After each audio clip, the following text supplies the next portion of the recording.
Shalom frères et sœurs. Voici une nouvelle vidéo dans le cadre, bien sûr, d'une série de vidéos qui s'intitule Le couple selon le cœur de l'Éternel.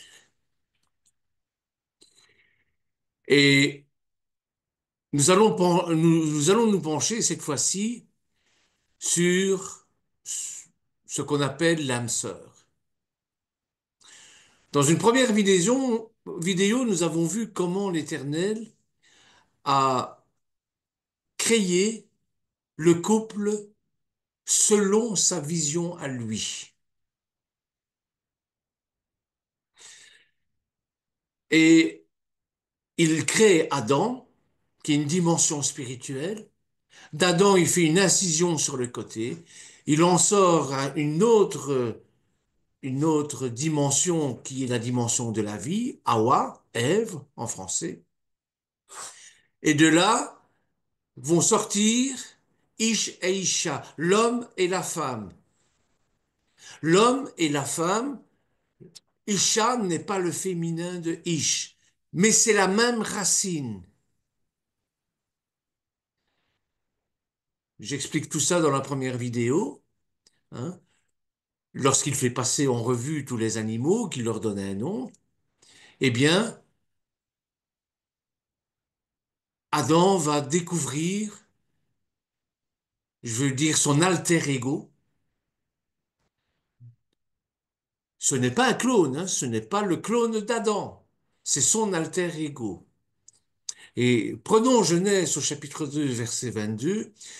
Je ne suis pas tout à fait d'accord avec cette traduction, mais je vous la donne parce que, bon, c'est la traduction qui, généralement, est la plus communément admise.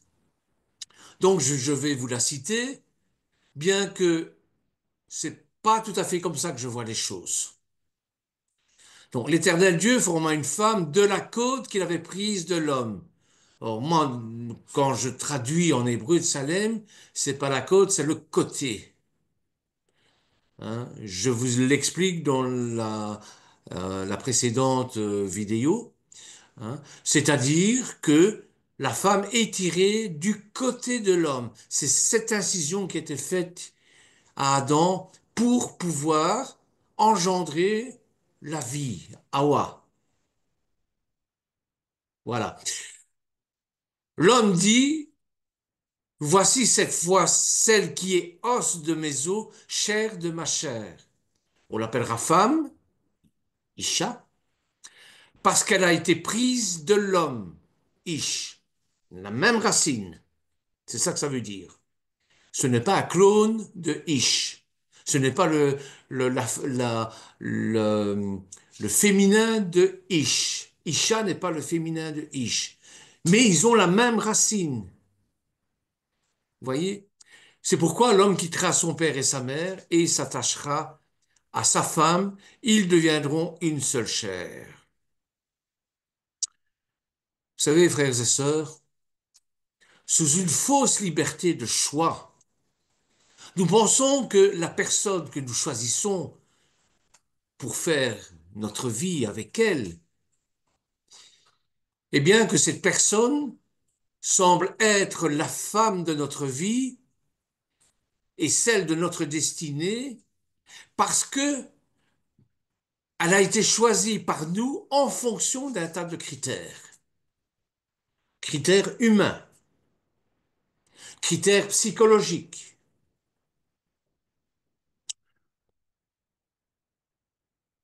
Au niveau de critères humains, bon, ben, elle est blonde, elle est rousse, elle est brune, elle a les yeux noisettes, ou bleus, ou verts, elle est grande, mince, élancée. Au niveau psychologique, ben, elle a du caractère, ou bien elle est très aimante, elle est très agréable, ou bien elle fait très bien le couscous, ou le steak frites salade, ou le gefilte fish, ou la poutine. Nous pensons que l'attirance que nous avons envers l'autre Cette attirance l'un envers l'autre dépend de ces facteurs. C'est vrai en partie. La biologie nous prouve que par les phéromones, eh bien, il y a une certaine attirance qui peut se faire. Mais il y a plus. Il y a beaucoup plus. Imaginez-vous, dans une salle où il y a 200 personnes, pourquoi choisir cette femme-là? Pourquoi c'est elle ou c'est lui? Hein, quand une femme choisit un homme, pourquoi c'est lui? Il a une multitude de possibilités. Pourquoi lui et pas un autre? Pourquoi elle et pas une autre? Bien justement, le sujet de cette étude va reposer sur l'intervention de Dieu dans le choix de la vie de couple. Parce que vous savez comme moi que tout est dans la main de Dieu. La moindre petite chose est dans sa main. Dieu met sur notre route notre âme sœur, notre moitié, comme suggéré lors de la création de l'homme et de la femme. Alors je repose la question, est-ce qu'il y a un zivouk, c'est-à-dire une âme sœur, qui est l'os de mes os, la chair de ma chair, ou bien c'est un pur hasard, un mazal comme on dit en hébreu? Eh bien regardons le zivouk que nous rencontrons dans chaque étape de la lignée messianique, dans le Toldot.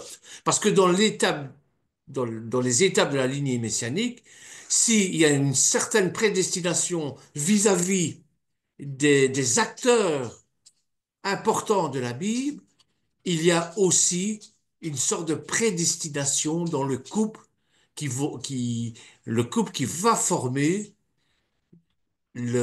cette lignée messianique. Vous avez les patriarches, mais vous avez les matriarches aussi.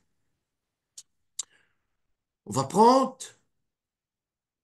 d'abord Abraham et Sarah. Abraham et Sarah sont stériles, physiquement, parce qu'ils sont âgés, comme spirituellement. Et il faut avoir l'intervention d'Adonai pour engendrer le fils de la promesse, Isaac. Il faut que l'Éternel donne ces deux haies du tétragramme pour réaliser la promesse, c'est-à-dire qu'il va rendre fertile psychologiquement, spirituellement et par miracle physiquement Avram qui va devenir Avraham et Sarai qui va devenir Sarah.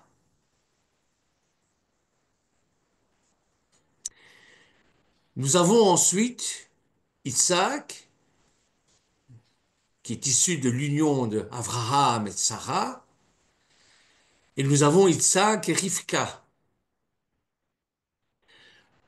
Lorsque Eliezer, serviteur d'Abraham, se rend chez Bethuel, le papa de Rivka, afin de chercher le ridouche pour Isaac, Lavan et Bethuel vont s'écrier ceci.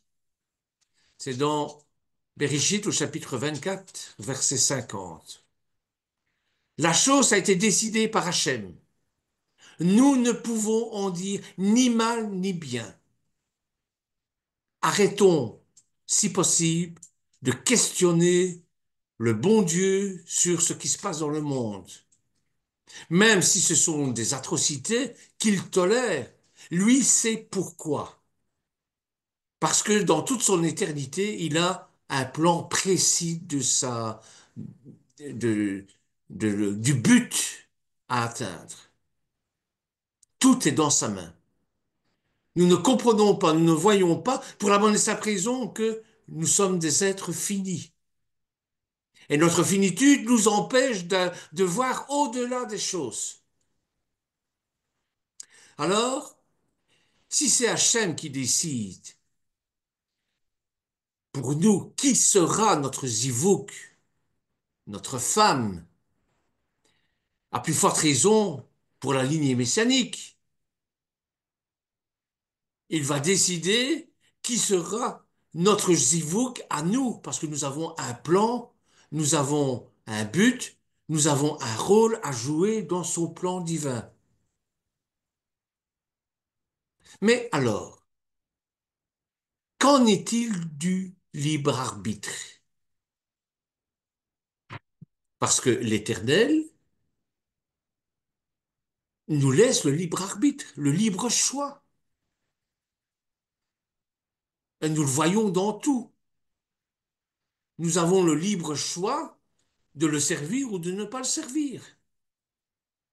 Sinon, ce serait un Dieu despote et son autoritarisme nous empêcherait certainement d'être libres, de choisir. Vous voyez?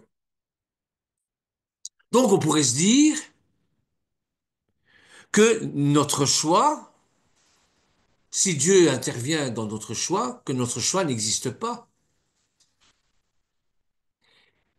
que le libre arbitre n'existe pas,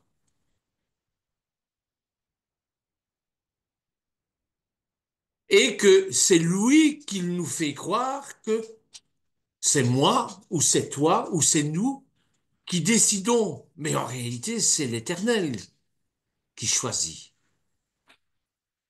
Voyons un petit peu les quatre femmes de Yaakov. Peut-être que, mes sœurs, vous allez vous reconnaître dans, dans Léa. Souvenez-vous,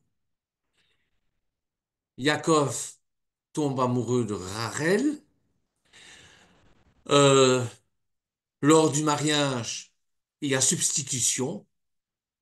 Lavan met Léa dans le lit de Yaakov. Il la déshonore, mais il est obligé de l'épouser. Et Rachel, elle, va être demandée en mariage plus tard. Il va falloir qu'il travaille pour pouvoir conquérir en quelque sorte aux yeux de son père, aux yeux de Lavan, Rachel. Bon, peut-être que dans certains couples, vous allez vous identifier à Léa, la première femme de Yaakov. Son désir le plus cher à Léa était de se sentir aimé de son mari.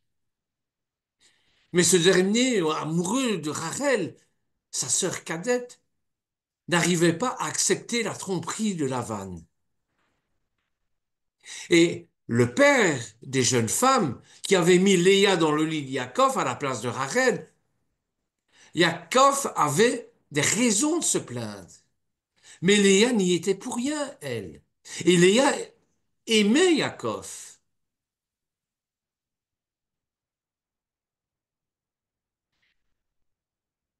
Vous sentez-vous peut-être frustré de ne pas être aimé comme vous le méritez par votre mari?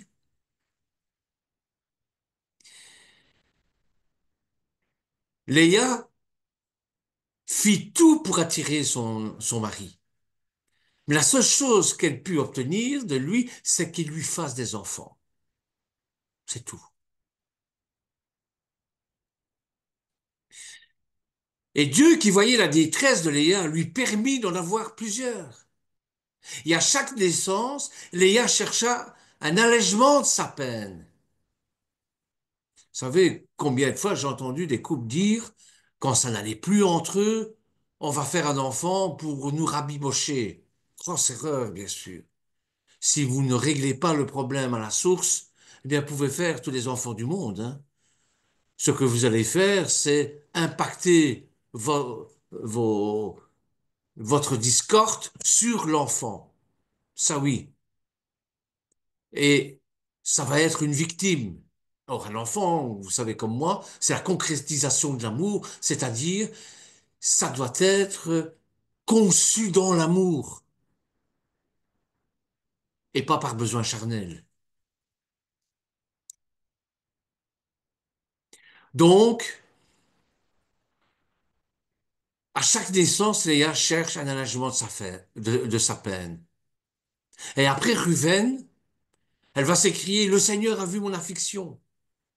Maintenant, mon mari va m'aimer.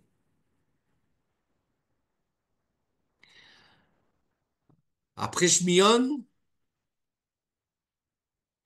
elle va déclarer, le Seigneur a entendu que je n'étais pas aimé et qu'il m'a donné aussi celui-ci.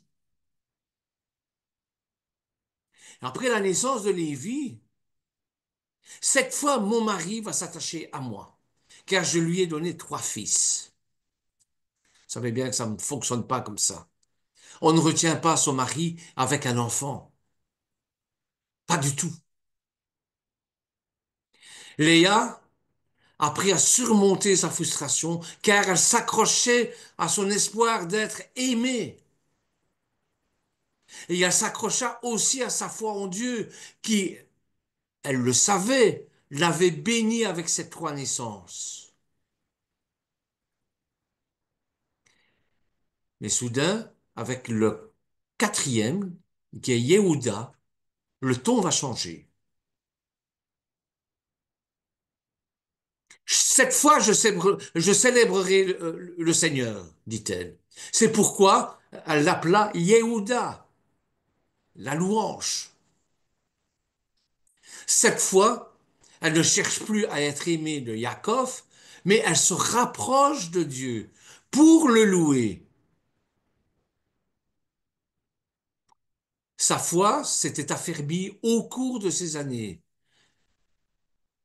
Et désormais, elle savait qu'elle pouvait changer son cœur à défaut de changer celui de son mari.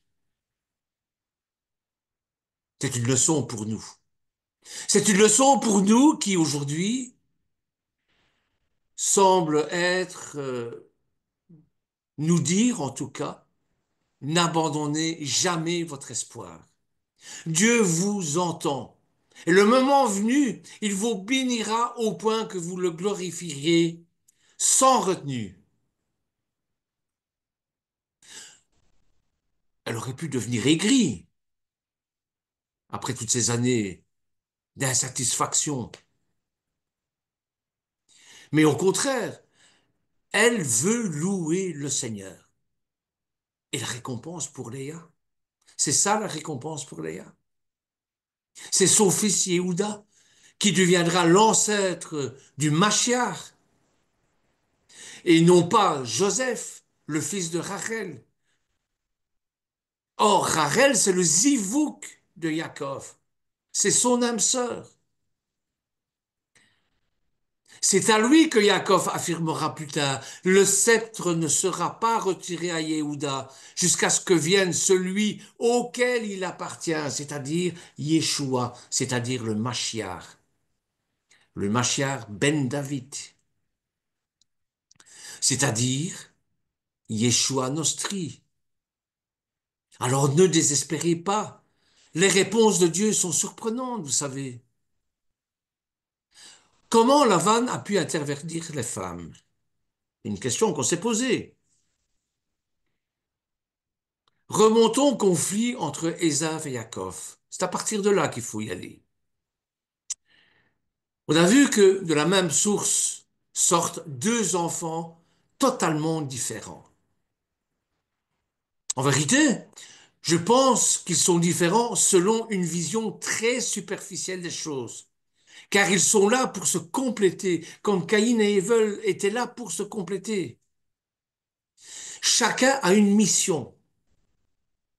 Ésav a été confié à la force et à la dimension terrestre matérialiste, et Yaakov à la dimension céleste et spirituelle, comme Hachem a créé le ciel et la terre.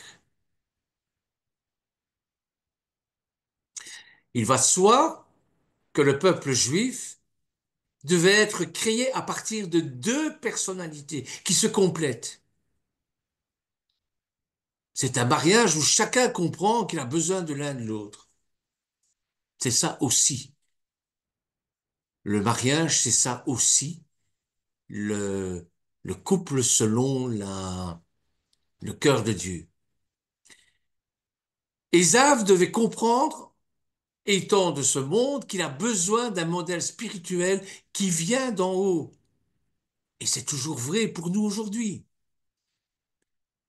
Exactement comme le Shabbat par rapport à la semaine. Vous travaillez comme un forcené et on a besoin de reprendre notre souffle, car sinon, l'âme spirituelle s'épuise et disparaît. Eh bien, Ésav devait accepter le modèle spirituel qui devait être au niveau de cet homme matérialiste. Leurs langages sont totalement différents. Qu'il faut absolument trouver un terrain d'entente ici. L'un doit descendre de son piédestal pour être accessible à l'autre.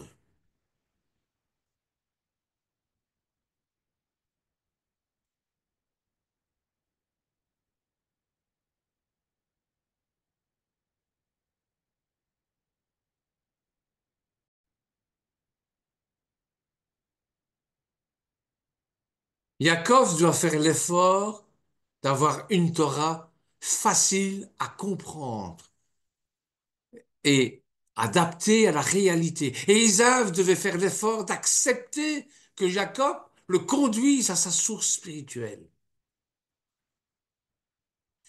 On aurait pu avoir un peuple qui est un vrai modèle pour l'humanité.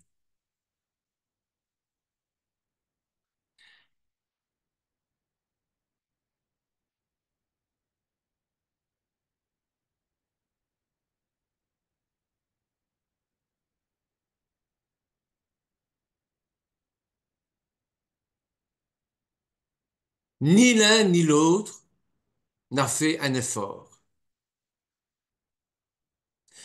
L'humanité n'accepte pas un modèle qui n'est que religieux ou qui n'est que matérialiste. Il faut les deux.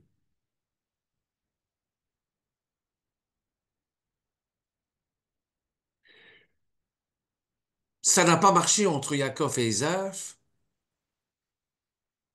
et on se demande pourquoi.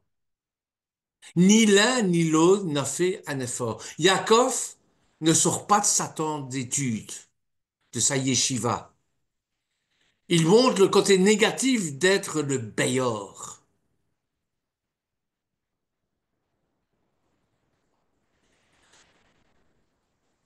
C'est comme si on disait, tu as péché et tu vas aller en enfer. Mais l'épisode de la femme adultère nous dit l'inverse. Tu as péché, tu seras lapidé. Et que dit Yeshua? Que celui qui n'a jamais péché lui jette la première pierre. Et que dit-il à la femme adultère? Va et ne pêche plus. Voyez? Si tu ne fais pas Shabbat, tu seras retranché de la communauté. Mais qu'on explique pourquoi faut faire Shabbat. Qu'on inculque aux filles et aux garçons à quoi on doit s'attendre comme conséquence pour une infidélité, pour un adultère. Qu'on arrête d'être des machines à produire. Au niveau de couple, qu'on se reconnecte entre mari, époux, entre père et enfant, et mère et fille, et mère et fils, et ainsi de suite. Un homme qui passe tout son temps à voyager a bien du mal à parler à sa femme. Yaakov n'avait pratiquement pas de discours adapté à Ésav. Car si Ésav seul l'emportait, ça devient un tyran. Et si Jacob l'emportait lui aussi, mais ça devenait un religieux déconnecté de la réalité, donc impossible de réparer le monde. La fois où Ésav et Jacob sont réunis, où le matériel et le spirituel forment le Hérat, le un, c'est lors de la bénédiction par Isaac. En Genève, au chapitre 27, verset 22. Jacob s'approcha d'Isaac, son père, qui le toucha et dit, La voix est la voix de Yaakov, mais les mains sont les mains d'Ésav. La bénédiction est donnée pour l'entreprise terrestre, pas pour le religieux qui a tout le temps la tête dans son entreprise céleste. Il faut un homme croyant, mais qui sait se battre dans ce monde. Car ce monde n'a rien à faire des religieux. Et pour le monde, la place de religieux, c'est où? Mais c'est dans les synagogues, c'est dans la Kehila, c'est dans les églises, c'est dans les monastères, et pas dans le monde. Quand ils sont dans la synagogue, quand ils sont dans la Kehila, dans l'église, dans le monastère, mais ils nous foutent la paix et on fait ce qu'on veut avec les gens. Un religieux dans le sens moral et spirituel, qui est sur le terrain, chef d'entreprise, je prends l'image du chef d'entreprise, eh bien, il veut diriger une nation. Le seul religieux qui est capable de faire ça, qui a un sens moral, qui a un sens spirituel, qui est sur le terrain, c'est le Mashiach. Le premier qui a compris ça, c'est Yaakov. Pourtant, pourtant, on sait qu'on a 15 Ivouk. On comprend pourquoi Lavan a donné Léa en mariage. Car Yaakov, c'est aussi la dimension d'Ésav, puisque biologiquement, ils sont jumeaux. Donc, spirituellement, ils possèdent tous les deux les caractéristiques et spirituelles et matérielles, puisqu'ils sont jumeaux, même s'ils sont des faux jumeaux. Lavan croyait détruire Yaakov en le mettant avec son mauvais Ivouk. C'est ça le but de Lavan. Parce que quand vous choisissez vous-même votre femme et qui n'est pas au Seigneur, eh bien vous vous détruisez vous-même.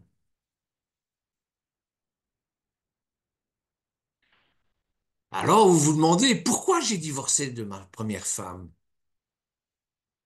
Parce que c'est moi qui l'ai choisie et non donné par l'Éternel, dont on ne pouvait pas marcher ensemble pour servir l'Éternel, servir notre communauté, servir notre Kéina, notre église, notre synagogue. Lavan a compris que le zivouk de Yaakov était Rachel. Donc, pour faire capoter le plan divin, ben, il donnait un. Il savait que Yaakov ne la rejetterait pas, après avoir été le premier homme de sa vie. C'est un homme d'honneur, Yaakov. Donc, Lavan donne en réalité Léa à la dimension des Aves, dans Yaakov, et non à Yaakov, car Yaakov a la dimension des Aves.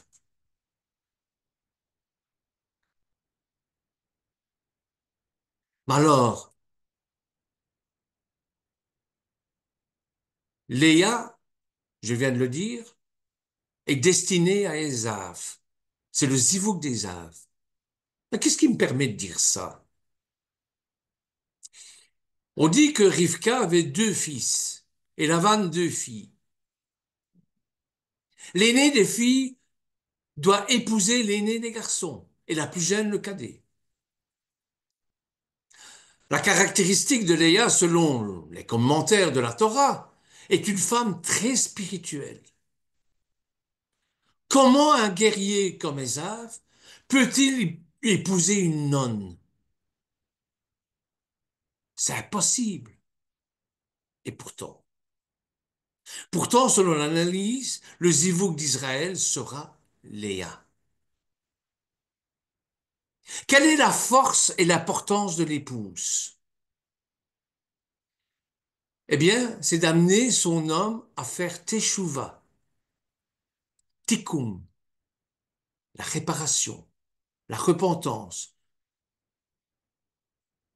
Léa Aurait-elle pu faire teshuva à Esav? C'est la question qu'on peut se poser. Oui, chose qu'Abraham n'a pas, n'a pas pu faire. Abraham a connu Esav jusqu'à l'âge de 15 ans, hein. Aucun des patriarches n'est arrivé. Mais oui, la force d'une femme est incroyable. Elle peut faire faire à un homme ce que personne n'arrive à faire. Faut voir certains frères avec leurs femmes ou même avec leurs filles. Mais les filles les bouffent tout cru. Elles pourraient le vendre 100 fois sur le marché et se demander, ben, qu'est-ce qui m'est arrivé?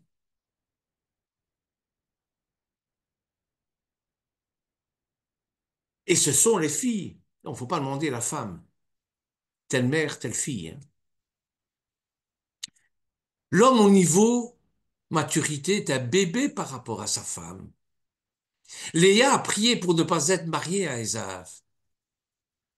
Il nous est dit en Bereshit au chapitre 29, verset 17, qu'elle avait les yeux fragiles. C'est une manière gentille de dire qu'elle était triste, qu'elle pleurait. D'ailleurs, Rachi explique que Léa pleurait constamment et priait pour ne pas être obligée de se marier avec Ésav. Regardez au chapitre 29 de Genèse, verset 16. Or, Lavan avait deux filles. L'aînée s'appelait Léa et la cadette Rachel. Léa avait les yeux délicats, mais Rachel était belle de taille et belle de figure. Jacob, Yaakov aimait Rachel et il dit, je te servirai 7 ans pour Rachel, ta fille cadette. Léa veut dire fatiguée. Dina aurait pu, et c'est pour ça que Yaakov va la cacher lors de la rencontre, car il sait que c'est sa zivouk à Esav. Parce que telle mère, telle fille. Il y a un feeling neshmatique.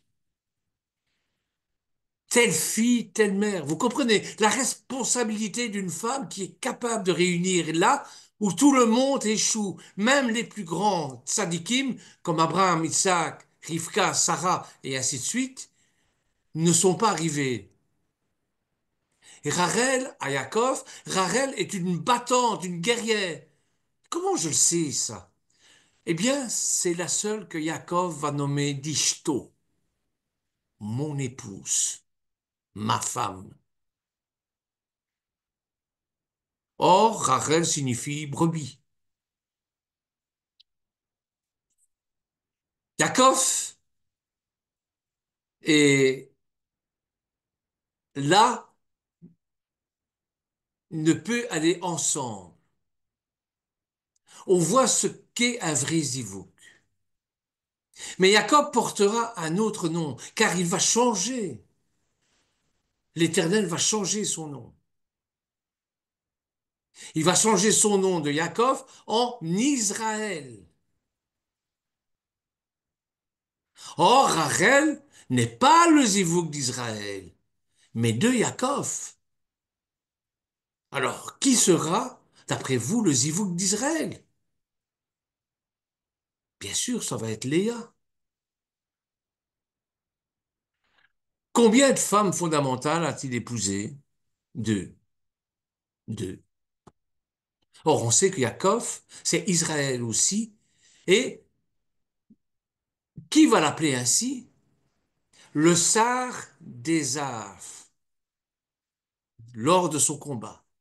Il faut revenir à Isaïe au chapitre 44, versets 1 et 2, qui nous dit, écoute maintenant, ô Jacob, mon serviteur, ô Israël que j'ai choisi, ainsi par l'Éternel qui t'a fait, qui t'a formé dès ta naissance, celui qui est ton soutien, ne crains rien, mon serviteur Jacob, mon Israël que j'ai choisi.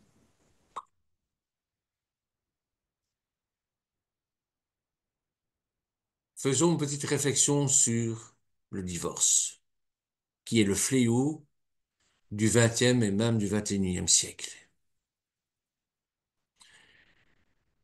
On peut faire tchouva, repentance, étudier la Torah, tant qu'on veut. Si on n'a pas sa femme, sa zévouk, ça ne sert à rien. Or, on voit le taux de divorce augmenter.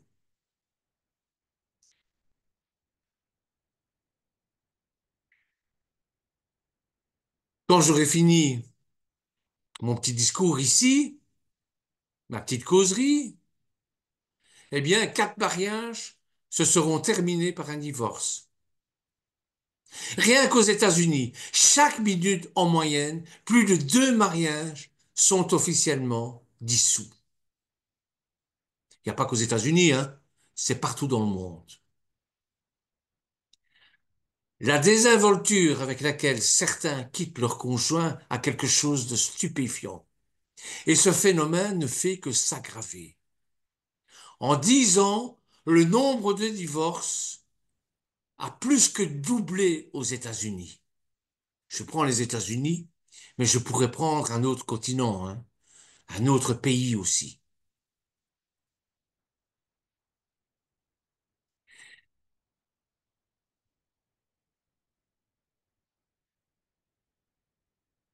Donc, si on prend par exemple en Grande-Bretagne, la situation est la même. Le nombre de divorces a triplé en 10 ans. Et en Suède, il y a 3 divorces pour 5 mariages. Proportion encore plus élevée qu'aux États-Unis. Mais les divorces se multiplient aussi de façon vertigineuse dans d'autres pays d'Europe, particulièrement au Danemark et en Allemagne.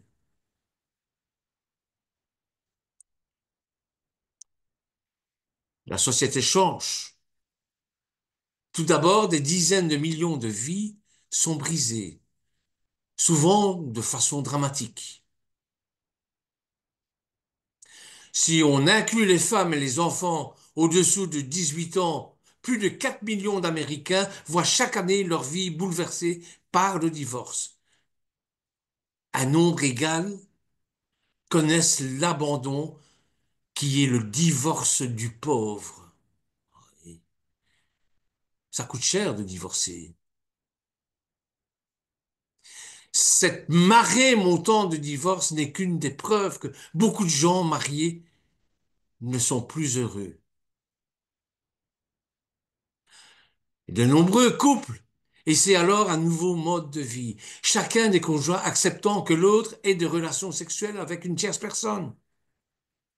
Et d'autres se contentent de vivre ensemble sans être mariés. C'est ça le bonheur? C'est ça le bonheur recherché? C'est ça la création du couple selon le cœur de Dieu qui, je le dis en passant, est basé sur l'amour et qui est basé sur l'amour, c'est basé sur le bonheur. Au lieu de créer un climat de paix et de bonheur, l'épidémie des divorces avec toutes les nouvelles façons de vivre qu'elle entraîne amène la suspicion et l'anxiété dans la famille. Le directeur d'un centre d'éducation familiale new-yorkais a fait cette remarque. Certains couples sont tellement effrayés par le nombre de divorces survenus dans leur quartier qu'ils viennent trouver uniquement pour discuter de ce qu'il faut, de ce qu'ils doivent faire afin d'éviter que ça ne leur arrive, que le divorce arrive. En règle générale, les femmes ne peuvent plus compter sur le soutien de leur mari pour la vie entière. Ainsi, beaucoup s'inquiètent de ce qu'elles feront lorsque leur conjoint les abandonnera. Dans d'autres cas, c'est la femme qui quitte son mari, abandonnant aussi parfois des petits-enfants. Après le divorce, quand chacun est libre d'agir à sa guise, qu'est-ce qui se passe? Eh bien, les divorcés sont-ils réellement plus heureux? Plus heureux qu'en étant en couple.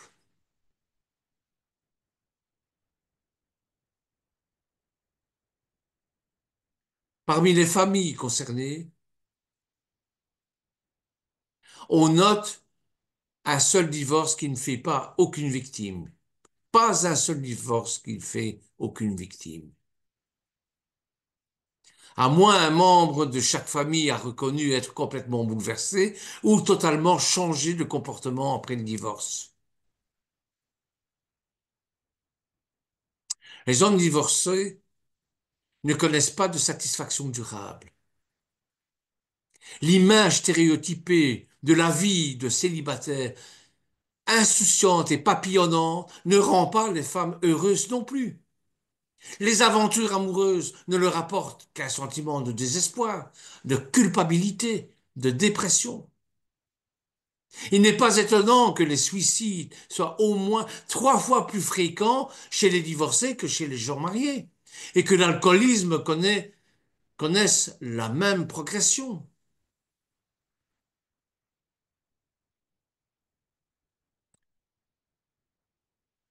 En outre, le divorce, c'est très coûteux, je vous l'ai dit tout à l'heure. L'inflation a fait monter en flèche le prix des divorces. Le principal victime sont les enfants. Vous voyez?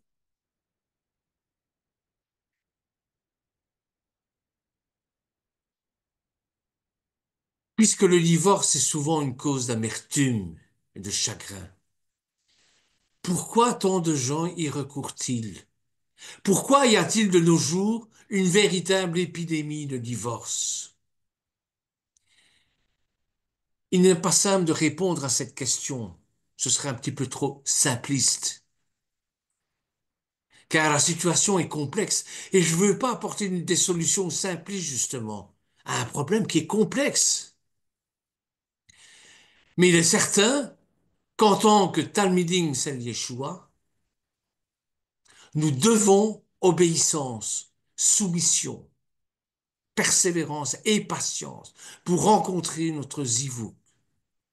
Non seulement nos critères, selon nos critères, non seulement selon nos critères, mais selon le cœur de Dieu.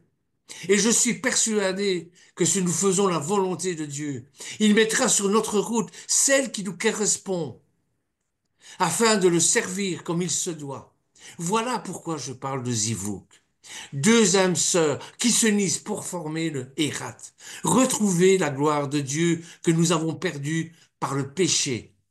Par cette union, nous allons la retrouver et servir l'Éternel. Alors pour terminer, je dirais que l'Éternel nous sanctifie dans le mariage. Il nous met à part des autres pour que nous devenions, aux yeux de l'un de l'autre, et en alliance avec Elohim, l'unique parmi tous les autres qui nous entourent. Il en fut des mêmes pour Adam, que nous devons reformer et qui ne peut être reformé qu'avec notre zivouk. Comme Adam a eu ce choix,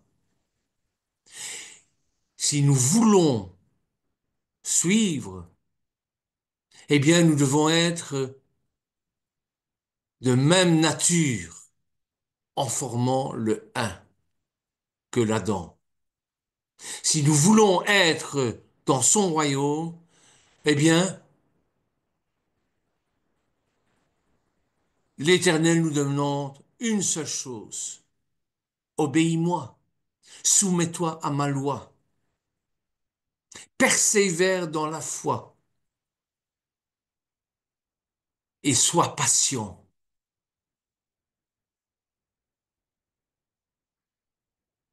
Voilà, frères et sœurs, ce que j'avais envie de vous dire sur les Zivouks. Donc oui, le Zivouk, c'est Dieu qui détermine qui il va mettre sur notre route pour le servir. Soyez bénis. Amen. Ve Amen.